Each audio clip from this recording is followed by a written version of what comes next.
What is up, guys? Welcome back to the channel and welcome to today's video.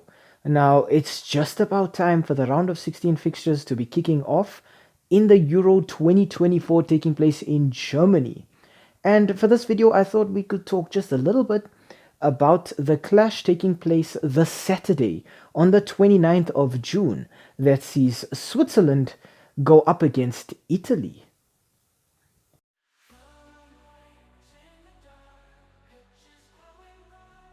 We start off our team analysis with Switzerland. Now, the last 5 fixtures for the Swiss national team have ended in 2 wins and 3 draws. So they come into this one on a bit of an unbeaten streak.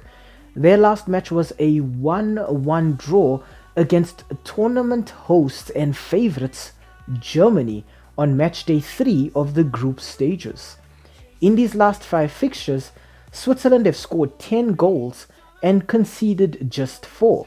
So we can already see that this is a side that is capable of scoring goals, but also capable of conceding them as well.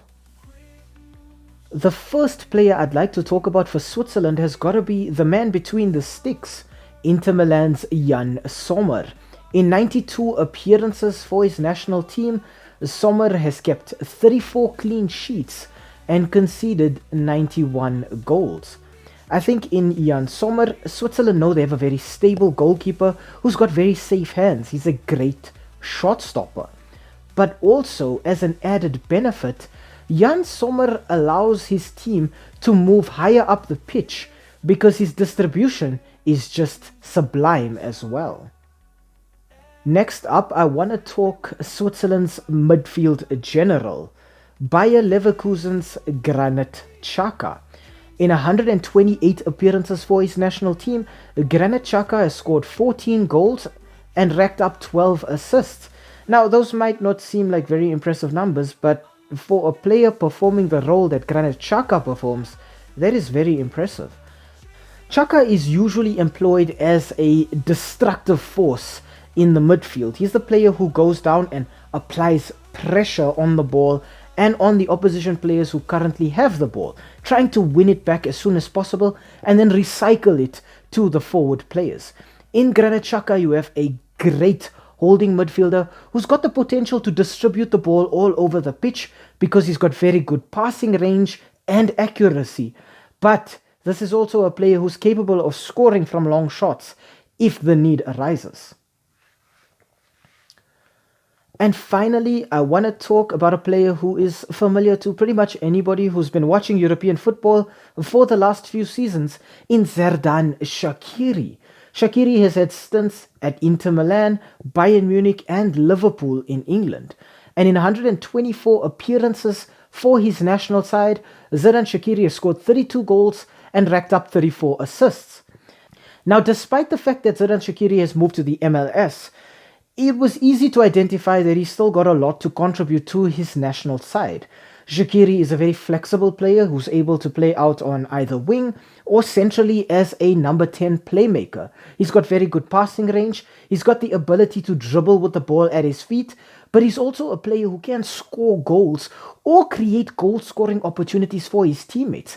I think in Xherdan Shaqiri, Switzerland have a player who can turn the match on its head in a split second if he is not dealt with properly.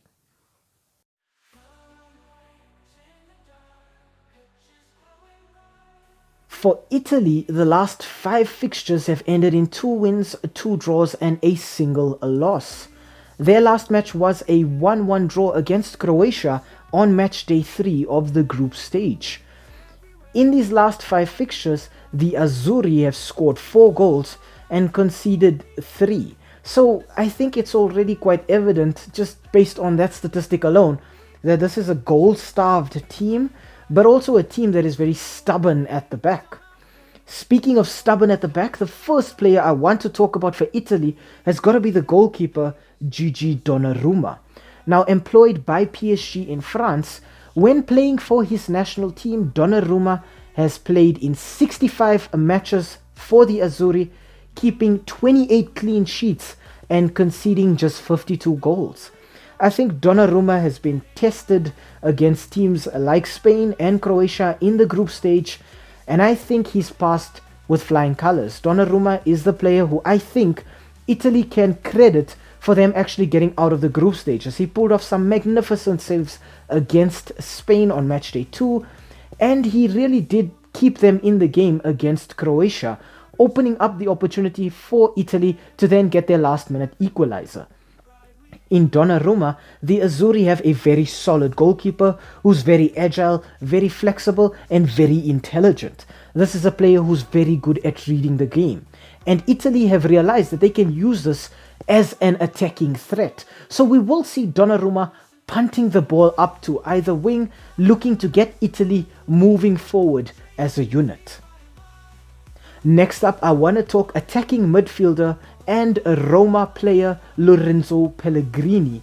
In 35 appearances for his national team, Lorenzo Pellegrini has scored 6 goals and managed to notch up just 2 assists. But I think despite those figures looking maybe just a little slim, it doesn't tell us enough about what a talented player Lorenzo Pellegrini is. He too is a very flexible player. In Pellegrini, you have a player who can play on the left side of midfield, the right side of midfield, on your left wing or your right wing, or centrally as a number 10 playmaker behind your strikers, or deeper in your midfield as a central midfielder. With Pellegrini, I think it's his intelligence that makes him just stand out from the rest of Italy's players. This is a player who's constantly looking for weaknesses in the opposition defense, either using probing passes or with very good dribbling runs. With Pellegrini, you have a player who, if he is not dealt with, he will run through your defense and score individually brilliant goals. Finally, I want to talk Scamacca, who plays as a number 9 for Atalanta. In 19 appearances for his national team, Scamacca has only been able to score a single goal for the Azzurri. And I think this is a problem that has sort of followed him into this tournament. Scamacca has yet to score, and it's not for lack of trying. He's been played in, he's gotten good opportunities, but it just doesn't seem to be gelling all that well for Scamacca with this Italian team. I think in Scamacca they do have a player who can score with both feet, who's a threat aerially because physically he's quite a big player, and he is very intimidating when he is in the air looking for those headers. But I think we're still looking for that moment where the switch is just flicked in Scamacca and he's just able to click with everybody else in this Italian team. I think the chemistry seems to be a bit of a problem here, but I think Scamacca is a player where if he's given the opportunity, he can get you very important goals.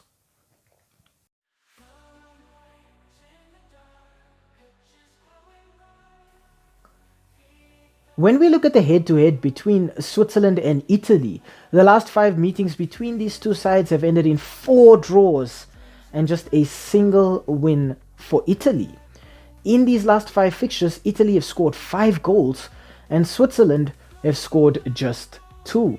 So we can see this is actually quite a goal-starved fixture, with both sides kind of cancelling each other out, except for that 3-0 win for Italy, which came in their last Euro, where the Azzurri actually went all the way and then ended up winning the tournament altogether. I think just in terms of that, Switzerland will now feel like they have a bit of an opportunity to get some payback. Switzerland have scored in their last 5 fixtures, which is great for them going forward, but they've kept no clean sheets in this tournament, so it is kind of a double-edged sword. This is a team that works as a unit, moving the ball forward together and tracking back to defend as a unit as well. They've used a kind of 3-4-2-1 or 3-4-3 formation, just trying to get the ball central most of the time. If they can get the ball out wide, you will see them looking for an opportunity to get a cross in or to cut the ball back and then just overwhelm the opposition defense with their sheer numbers. For Italy, they too have a bit of a problem at the back. They too have not kept any clean sheets in this tournament, but they're also struggling up front. Scamacca's dry spell has just continued on, and it's something that Italy are looking to remedy as soon as possible. I think when we look at this Italian side, they've proven that they're able to grind out results and they're able to shut out opposition attacks.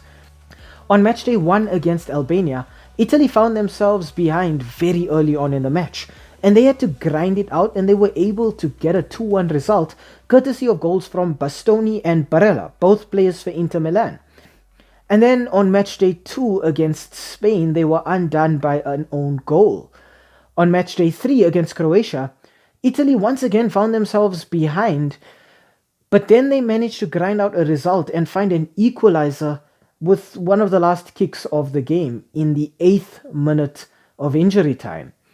I think that is something you want to see from your defending champions, just not willing to relinquish their crown and give it up too easily. And they've proven that they can grind it out and they can just force a result if they need to.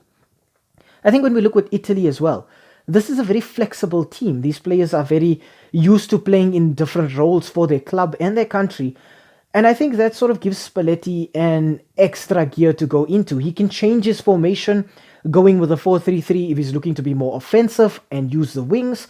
He can go with a 3-5-2, which is technically what I think Italy should be using, and then just sort of flood the ball centrally, but make use of wingbacks. And he's got fantastic wingbacks to use. Players like Di Marco, also from Inter Milan, or Di Lorenzo from Napoli. I think the sheer number of players they have from the Serie A means that playing the Italian style of football is in these players' genes. They know exactly what to do and how to do it. I think when we look at Switzerland, maybe individually they don't have the quality, but they're a very efficient unit. You will see them running for one another. You will see them playing as a team. Nobody's left isolated or alone. And I think that's Italy's problem right now, is we're seeing Scamacca isolated and alone. I think that too just proves why they should perhaps play with that 3-5-2.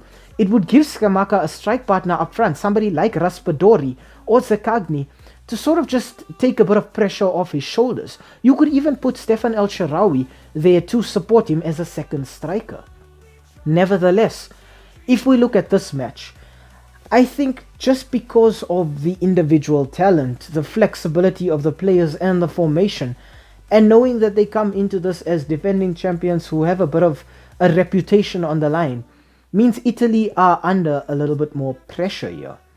I think Switzerland coming into this one on a bit of an unbeaten run is very good, but I don't think it gives them too much to work with here. I think in Italy, we're going to see the kind of antithesis to how Switzerland will want to play. Switzerland obviously wanting to move as a unit, keep the ball, work as possession style as they can. But with Italy, we'll see a team that understands this and that will switch to play the counter-attack as soon as they win the ball, making use of pace out wide. Players like Chiesa, El Shaarawy, Zaccagni, Di Lorenzo, Di Marco, making use of players who can play the ball quickly and cycle it through the midfield. Players like Pellegrini or Barella. And I think that's why Italy just have an advantage here. So I'm going to go with a final score here of Italy 2, Switzerland 1. Despite the fact that I think Italy can grind out a result here, I think they do still concede a goal. I think if this match goes to penalties, we will then see the pendulum swing in the favor of Switzerland. I think Jan Sommer playing in the Serie A, being familiar with all of these players, teammates at Inter like Fratesi, Di Marco, Barella, Bastoni, and also players that he's had to play against on the opposition side, like Pellegrini at Roma and Chiesa at Juventus and Scamacca at Atalanta, means Sommer has a bit of inside information on how everybody likes to take their penalties and how they'll be approaching penalties as a whole. But I don't think Italy will allow it to go to penalties, because I think also then it stops being about individual talent and it starts becoming more about good fortune. And I think then already Italy will realize that they're playing at a massive disadvantage. So I do think the final score here will see Italy go through on a 2-1 scoreline.